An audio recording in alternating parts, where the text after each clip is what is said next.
Oh, what a beautiful morning. Oh, what a beautiful day. I've got a beautiful feeling. I'm sorry, I just couldn't resist. We're back. I'm here on board the magnificent Celebrity Edge, and today, we set sail on the first U.S. cruise in 15 months. Now, this is the first cruise, and it's just one cruise, but it's the start of something huge. You know, when you see daffodils and crocuses coming up, you know that spring is not far behind.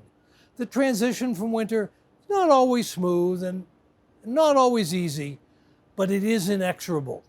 And so the cruise industry is springing forth as we restart in the US and elsewhere. And just next week, on July 2nd, Royal Caribbean International's Freedom of the Seas, which has already completed a successful simulated sailing, will leave from the port of Miami on her first revenue cruise. Now that's freedom indeed.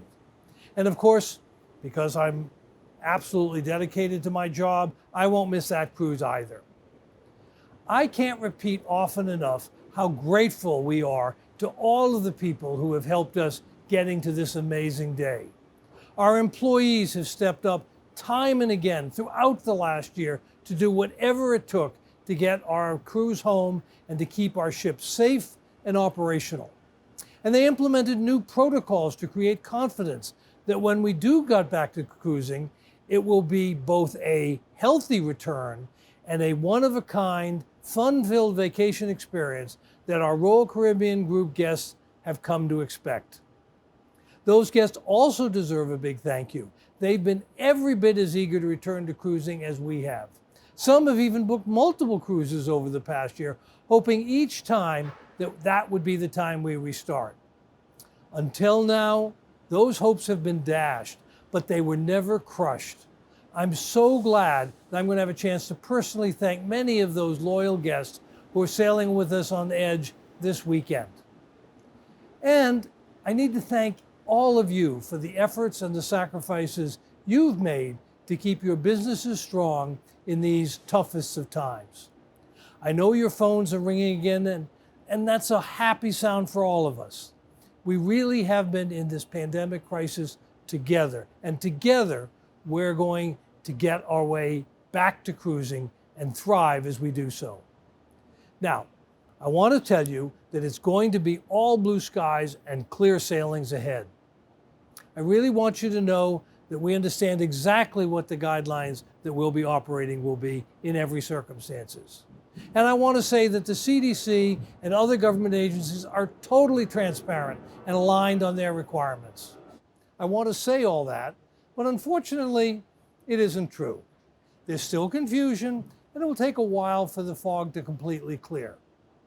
For example, we're still not 100% sure about the specific protocols on specific sailings. And here in Florida, we still don't understand all the implications of the law about vaccination documentation. You also know that the U.S. District Court ruled in favor of the state of Florida in a lawsuit challenging the CDC's authority to issue the conditional sail order. So, more uncertainty pending, continued mediation between the parties, and possible further legal action. Just where I always wanted to be, right in the middle of a serious fight between two huge and important governments. Nevertheless, the fog is lifting, and there are some things that we know for sure. First, we know for sure that our guests want to get their vaccine, and the vast majority who are booking cruises, over 90%, tell us that they either are already vaccinated or they intend to be soon. We also know for sure that 100% of our crews are fully vaccinated and have received special training on how to create safe, memorable experiences for all of our guests. And we know for sure that our destinations are so excited to welcome our ships and our guests. We know all of this because we've already returned to sailing. While today's sailing of Celebrity Edge is the first one leaving from a U.S. port, we already have 13 ships operating from other ports around the world, and within a month, we will have 28 ships operating altogether. Very importantly, our guest ratings are higher than they were even before the pandemic.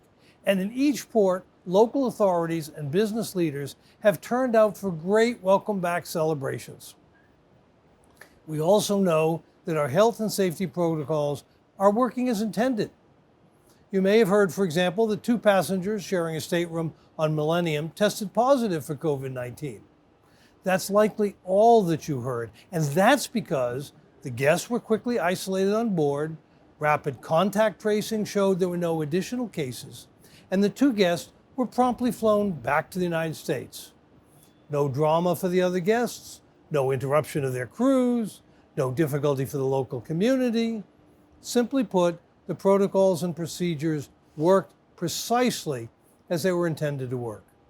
So it's a great story, and I can't wait to tell it. Cruising in the U.S. is back. Now, because it's the right thing to do, I'm going to go wash my hands. And you should too.